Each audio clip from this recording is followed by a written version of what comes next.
नमस्कार, स्वागत है आप सभी का आपके अपने YouTube चैनल पॉलिटेक्निक कॉलेज 91 में।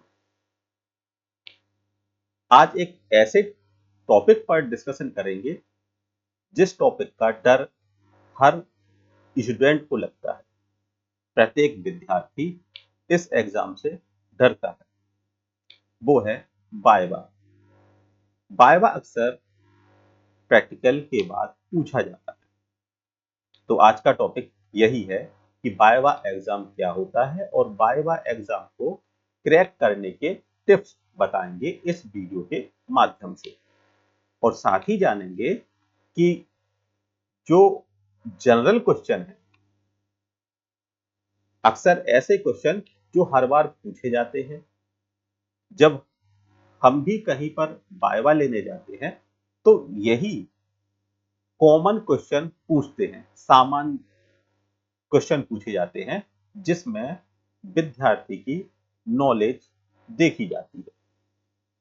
तो शुरुआत करते हैं सबसे पहले कि वाइवा एक ओरल टेस्ट है जिसका उपयोग स्टूडेंट के ज्ञान और उसके विषय की समझ का टेस्ट लेने के लिए हम लोग वाइवा का इस्तेमाल करते हैं।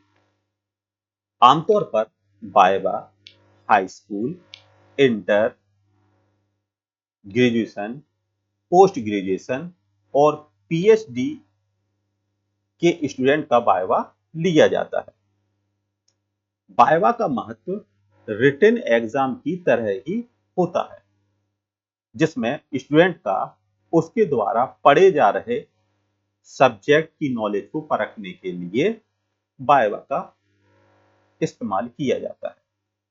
वाइवा एक ऐसा एग्जाम है जिसे हर स्टूडेंट को अपनी शिक्षा के दौरान देना अति आवश्यक होता है। इस एग्जाम में स्टूडेंट को टीचर, प्रोफेसर या किसी एक्सपर्ट के किसी विशेष पैनल के सामने अपने सब्जेक्ट से संबंधित प्रश्नों के उत्तर देना होता है। वाइवा एक ऐसा एग्जाम है जिसमें अच्छा प्रदर्शन करने पर स्टूडेंट को अच्छे मार्क या अच्छे अंक दिए जाते हैं। तो सबसे पहले पहला टॉपिक जो है वो है वाइवा एग्जाम क्या होता है। वाइवा एक ओरल एग्जाम है जिसमें किसी स्कूल, कॉलेज या इंस्टीट्यूट के टीचर, प्रोफेसर या एक्सपर्ट मौखिक रूप से उसके विषय से संबंधित कई तरह के प्रश्न पूछता है, जिसका उत्तर स्टूडेंट को मौखिक रूप से देना होता है। वाइवा भी रिटन प्रैक्टिकल की तरह एक प्रमुख एग्जाम होता है जिसको देना हर स्टूडेंट के लिए अनिवार्य होता है। यह एग्जाम अन्य एग्जाम से थोड़ा कठिन माना जाता है क्योंकि इसमें स्टूडेंट को अपने विषय के बारे में बताने के लिए अधिक समय नहीं मिलता है। इस एग्जाम में स्टूडेंट को सोचने के लिए अधिक समय नहीं मिलता है और प्रश्न का उत्तर भी उसी लिमिटेड समय में देना होता है। तो सेकंड टॉपिक आ जाता है कि वाइवा में पूछे जाने वाले प्रमुख प्रश्न और उत्तर। स्टूडेंट का वाइवा एग्जाम अपने हाई स्कूल के दिनों से शुरू हो जाता है। एक स्टूडेंट को अपने प्रारंभिक एजुकेशन से हायर एजुकेशन तक वाइवा एग्जाम देना कंपलसरी होता है। स्टूडेंट चाहे स्कूल में हो, कॉलेज में हो या किसी बहुत बड़े इंस्टीट्यूट में हो, उसे वाइवा को फेस करना अनिवार्य होता है। तो सबसे पहले स्टूडेंट को अपने और अपनी रुचियों के बारे में सबसे पहले बताना होता है। कई बार आपने देखा होगा कि टीचर कई बार स्टूडेंट का नाम पूछ लेता है, कई बार उनकी हॉबीज पूछ लेता है कि क्या उसकी रुचि है। तो यही कहा गया है कि स्टूडेंट को अपनी अपने बारे में और अपना जो इंटरेस्ट है, रुचियों के बारे में बताना होता है। आप इन क्षेत्रों पर ध्यान केंद्रित करें जिनके बारे में आप बहुत अधिक सकारात्मक जानते हैं। यदि आप हॉबीज की बात करते हैं कि मेरी हॉबीज क्रिकेट है, तो आपको क्रिकेट के बारे में विशेष नॉलेज होनी चाहिए। और सेकंड आ जाता है आपका कि अपने प्रोजेक्ट, थीसिस, रिसर्च को 1 मिनट में समराइज करना। यदि आप किसी रिसर्च पेपर का वाइवा देने गए हैं, तो कई बार एग्जामिनर कह देता है कि विद इन 2 मिनट या 3 मिनट में अपने प्रोजेक्ट को कैसे समराइज कर सकते हैं। तो ये कैपेबिलिटी होनी चाहिए।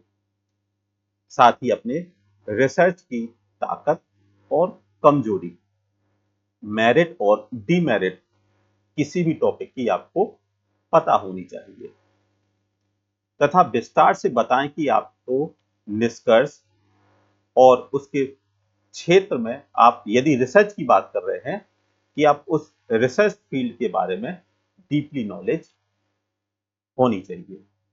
अब है कॉमन क्वेश्चन वाइवा के। वाइवा के कॉमन क्वेश्चन क्या होते हैं? अधिकतर डायरेक्टर थीसिस के मामले में अधिकतर शोध आधारित प्रश्न पूछता है, जिसमें शोध प्रक्रिया का प्रमुख पहलू विशिष्ट पेपर के विकास के पीछे की सोच का पहचान होता है। मतलब कि उसका जो एक्चुअल थीम क्या है। फिर आ जाता है कि अपने बारे में कुछ बताएं। वाइवा में अक्सर कहते हैं अबाउट योर सेल्फ, अपने बारे में बताइए। सेकंड टॉपिक आ जाता है कि आप अपने प्रोजेक्ट, जो भी आपने प्रोजेक्ट बनाया है, जो भी आपका प्रैक्टिकल है या जो भी आपका टॉपिक है, उसको आपको क्या करना है, 3 मिनट में समराइज करने की कैपेबिलिटी होनी चाहिए। साथ ही अपना जो आपका टॉपिक है उसका मेरिट और डीमेरिट आपको पता होनी चाहिए।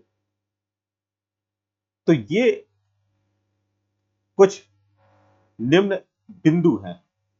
यदि बात करें कि फिजिक्स का आप वाइवा देने गए, आप हाई स्कूल के स्टूडेंट हैं, इंटर के स्टूडेंट हैं या किसी इंजीनियरिंग के स्टूडेंट हैं, पॉलिटेक्निक या बीटेक, तो अक्सर फिजिक्स में पूछा जाता है।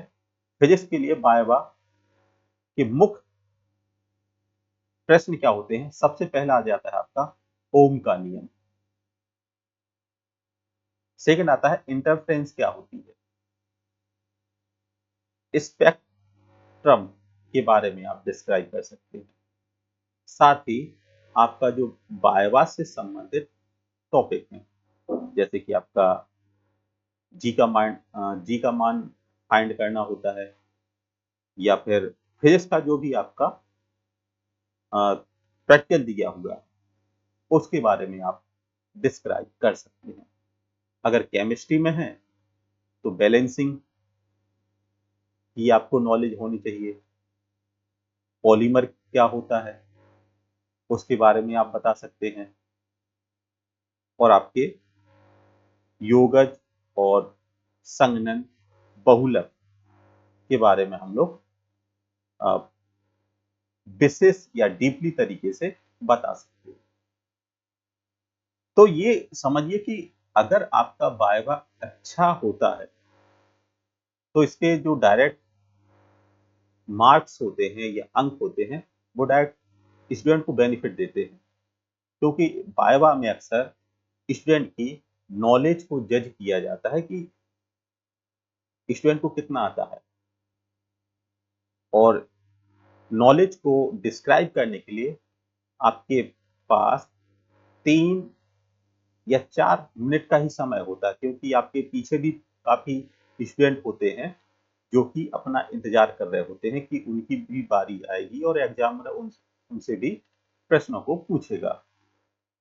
तो जब भी आप वाइवा देने जाते हैं तो पहले तो आपको क्या करना है कि प्रॉपर यूनिफॉर्म में जो भी आपकी यूनिफॉर्म है, जिस कॉलेज या स्टूडेंट स्कूल की जो भी यूनिफॉर्म है, साफ सुथरी होनी चाहिए, प्रॉपर शूज पॉलिश हो। क्योंकि कहा जाता है कि first impression is the last impression. शुरुआत में यदि आप एक अच्छे गेटअप में जाते हैं तो एग्जामिनर पर पॉजिटिव इफेक्ट पड़ता है। इसलिए सबसे पहले आपको अपनी प्रॉपर यूनिफॉर्म सही तरीके से, बालों की कटिंग हो, क्योंकि वहां पर जैसे समझिए वाहवा एक, जैसे जॉब के लिए जाते हैं तो जॉब में जो इंटरव्यू लिया जाता है, सेम वाहवा को उसी की तरह ट्रीट करना चाहिए। क्योंकि जितना अच्छे से अच्छा रिप्रेजेंट आप कर सकते हैं, उसी बेटर से बेटर एग्जामिनर आपको अंक देना चाहता है। इसलिए जो भी आपके टॉपिक हैं उनको प्रॉपर तैयार कीजिए और अपने बारी का इंतजार कीजिए कि जब आपसे प्रश्न पूछे जाएं तभी आप उनके जवाब दें। ऐसा ना हो कि आपने बगल वाले से जो क्वेश्चन पूछा गया, आपने जवाब दिया और जब आपकी बारी आई तो आप अपने प्रश्नों के जवाब नहीं दे पाए। तो आप क्या करेंगे कि अपनी बारी का इंतजार करेंगे और सही तरीके से पहले सुनेंगे और उनको उनका सही तरीके से आंसर देंगे। साथ ही जब भी आप वाइवा देने जाते हैं तो अटेंडेंस काफी कंपलसरी होती है। यदि आपने अटेंडेंस में एब्सेंट हैं तो ये मान के चलिए कि यदि वाइवा में स्टूडेंट फेल है तो वो फेल ही माना जाएगा। इसलिए सबसे पहले आप अपनी अटेंडेंस लगाएंगे, साइन करेंगे, वाइवा देंगे और साथ ही कॉपी को प्रॉपर तरीके से भरेंगे, क्योंकि आपकी जो कॉपी लिखते हैं वो एग्जामिनर उसको चेक करता है। तो हमने इसके पहले भी एक वीडियो बनाई है कि प्रैक्टिकल कॉपी को कैसे लिखें। तो प्लेलिस्ट में आपको प्रैक्टिकल कॉपी को लिखने के टिप्स दिए गए हैं, तो उसको देखिएगा और साथ ही कैसे प्रश्न पूछे जा सकते हैं आपके सब्जेक्ट से रिलेटेड, उनकी तैयारी कीजिएगा। तो आशा करते हैं कि वाइवा एक मौखिक एग्जाम है जिसकी अच्छी प्रिपरेशन होती है तो आपको उसका लाभ डायरेक्ट मिलता है। तो मिलते हैं नेक्स्ट वीडियो में। वीडियो को लाइक कीजिएगा, चैनल को सब्सक्राइब कीजिएगा और साथ ही वीडियो को दोस्तों के साथ शेयर कीजिएगा। धन्यवाद।